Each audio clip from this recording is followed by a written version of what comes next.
I'm Chancellor, and welcome to my YouTube channel, Perfect Chaos, where I'm waking up one soul at a time. So, in today's video, I'm going to talk about telepathy and a little bit about telekinesis, mostly about telepathy. Drinking my red eye Buddha, excuse me, tea. Okay. So telepathy, again, anybody can do any of these things that I teach you.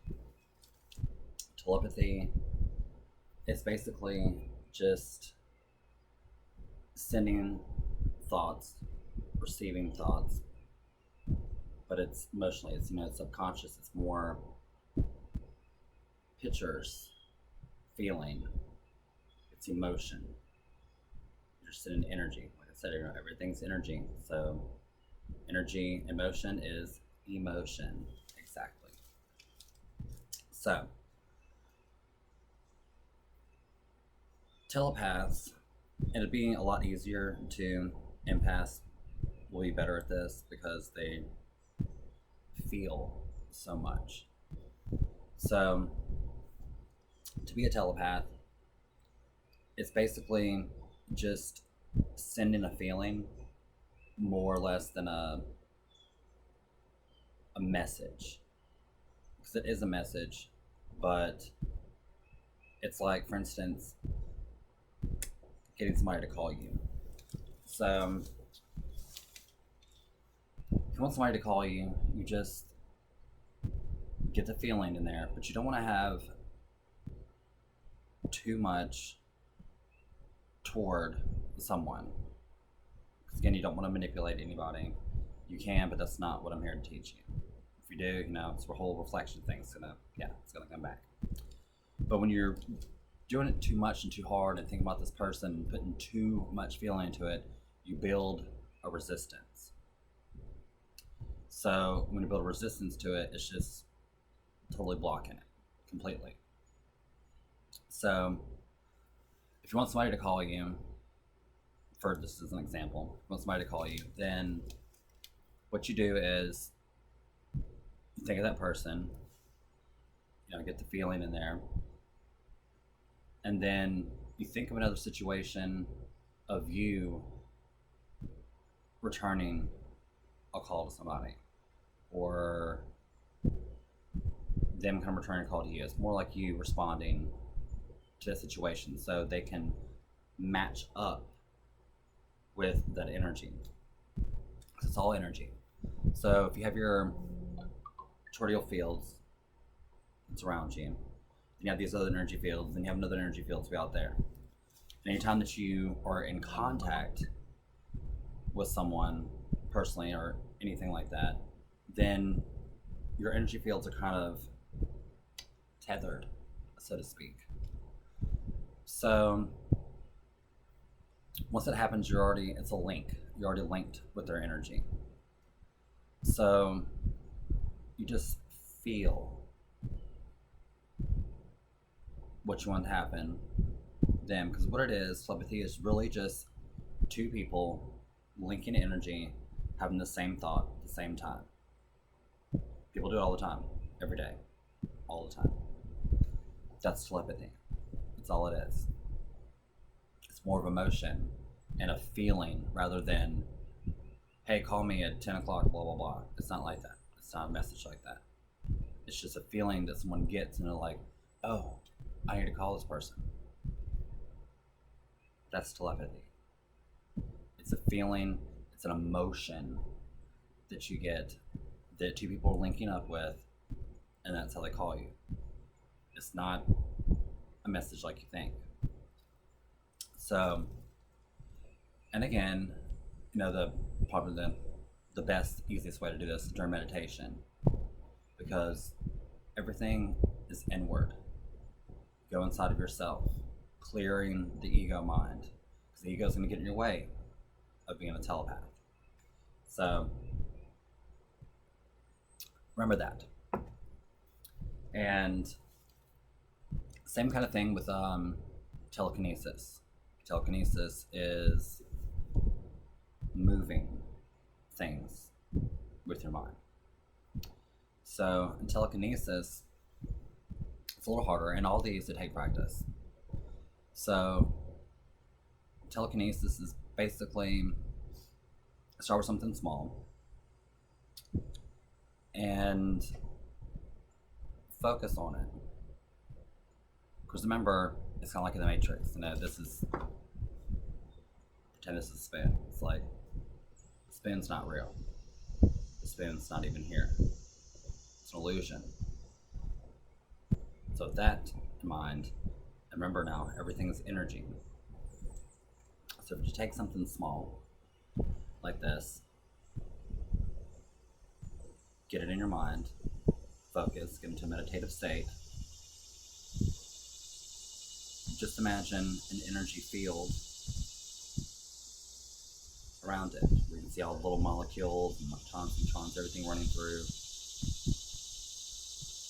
and let it hold it. Then move it. Kind of like that. Just a little taste of kind of like what telekinesis is. Just a little bit. Like I said, all these things say practice. But everybody has it inside of them. Because everything is energy. We are energy. Everything is energy. Therefore, energy can be moved. Energy can be manipulated. Energy can never be destroyed. Energy moving. I don't know where else going with that. I'm sorry. But yeah, so it's another kind of simple thing. But work on telepathy first, being a telepath. It's a lot, I'm not saying it's easier, but it is, in a sense, because you do it all the time, and you just don't realize it. People are playing Jinx or whatever, because they say the same things, the same thoughts at the same time, because you're connected, you're linked together, you're having the same thoughts, and you don't even realize it all the time. Practice it. Do it with a friend, and do it with a word, or not really a word. I mean, you can do a word. You can start off with emotions, would be the easiest. That's what it is. So,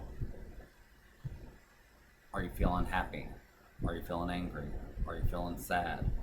Are you feeling love? Pass those emotions back and forth and practice that. And then move up to something better, like something you want them to do. Like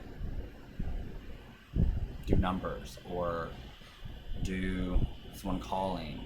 Just practice that. Start small, work your way up. Because everything is a skill. Everything you must practice. You have to learn. Some people just are naturally gifted with it. Empaths are very good at it.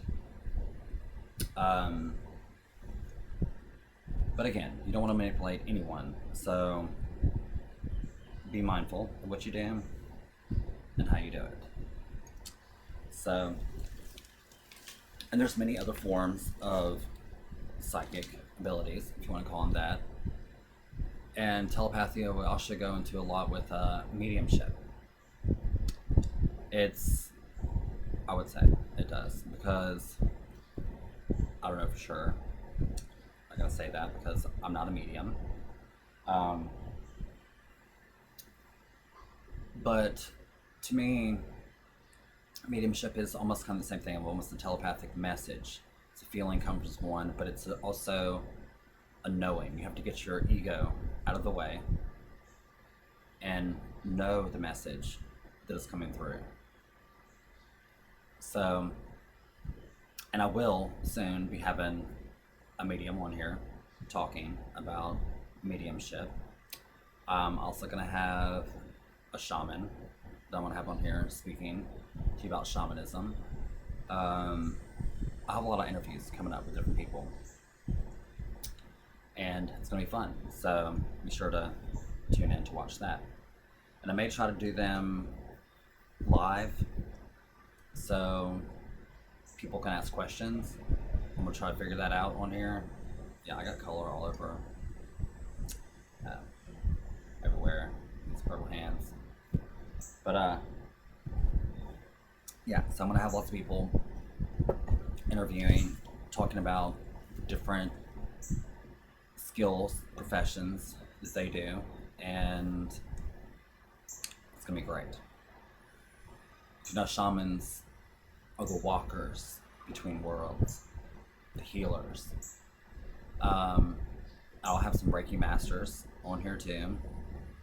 Um, my Reiki that I do is just something I've done my entire life, never taught. And they have different levels of Reiki. They have Reiki 1, 2, and 3. After that, you're a master. So, mine, oops, probably hit the microphone. Mine has always came from inside, something I've done as a child. I've done it. Like my dad would go to the chiropractor or something and come back. I would work on him, doing stuff and fix him. I've always done it. I've always done it all my life. Anybody can do Reiki. Anyone can be taught to do anything. Because remember, you're multidimensional, divine, all-knowing, all-powerful. You just have to remember that you are. So, everyone's multidimensional beings. Everyone's starseed. Everyone comes from somewhere. Most people here, but we really all come from the one, the source, God, the creator, whatever you want to call it. We all burst from nothingness. Excuse me. Alarm going off. But yeah, so you just have to remember how powerful you are, how amazing you are, how divine, you're so powerful. Said you use 100% of your brain all the time. You just make yourself believe that you don't, and you only use 10%. That's how powerful you are. Just know that you are powerful. And this is just a game. It's just a holographic projection, a reality that you create. That's all it is. And when you learn that, that's what the enlightened are. It's a knowing, is what enlightenment is. You know everything around you. But it's knowing and not knowing, because you never stop learning. And when you get to enlightenment, there's still so much more you have to learn after that. So don't think when you reach enlightenment, that's it. That's the beginning. So, also I was watching this thing my friend Pam sent me about this woman in the 1950s that took LSD, and they were doing tests on it, so they gave it to her. She's monitored and everything, but it was incredible because when she was on it, I think they waited like 2 hours or something like that for it to really kick in, and they gave her a very small dose, but she could see the air. She was saying how beautiful the air was, how she could see in different dimensions, and she said how we are all one. She said we would all be one, connected here. If you weren't here, the doctor that was there monitoring her, if you weren't here, then we'd all be one. Not really sure if that meant, I guess because he wasn't on the same energy field and level that she was, because they use a lot of not really psychotropic, I guess, yeah, chemical altering drugs, such as like peyote. They use it, and the shamans use that to go on their spiritual journey to find whatever that you needed to find, something that you need to let go of, or something you need to learn, or whatever. And when I have the shaman here, they can speak more on that. But they're using all kinds of things. I'm not saying go out and do drugs to get all this stuff done, but I've been there and done it, and know what she was saying. And it is everything. Everything's beautiful colors and everything. It's just, you're entrained to see what you see now. You're dumbed down, starting from the beginning. You can't do this. No, magic's not real. Yes, magic is real. It's very real. But it's more like you're taught that it's a fairy tale. It's legend. It's not real. Well, newsflash. Everything comes from something. So all these stories you hear that are legends and myths and what have you, they're all true stories. All of them. They come from somewhere. Maybe they've been twisted or turned around, but a lot of them, like witches for instance, witches are not bad. Witches are healers. Now, again, they have people, like I said, there's the positive path, the pathway to light, to the brothers of light. There's a pathway to darkness, to the negative, to the brothers of darkness. But in the end, even the brothers of darkness will come to light. So either way, you're gonna get there, like I said. But with that said, there is negative and there is positive. But remember, like I said, light always prevails. That high vibration, they can't really be in there with you. And if they even tried to manage to somehow get up there, you're still above them. That's above, so below. It's a reflection. So you gotta remember that. Always, the light will always come into dark.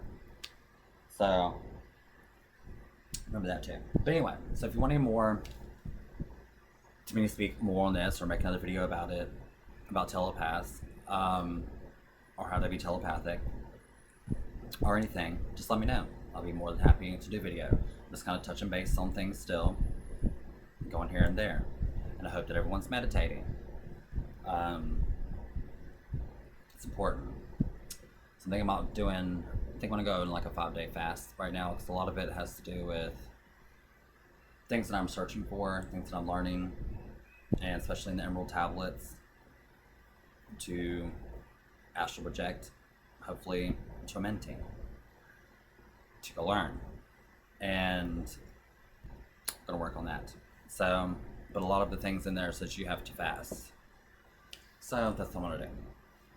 I'm gonna do it today. So I'll start doing. But anyway, I love you all. If you love this video, like it. If you want to see more videos like this, hit the subscription button. And if you want to get notifications about it, you have to hit the little bell next to the notification button. I love you all. See you soon.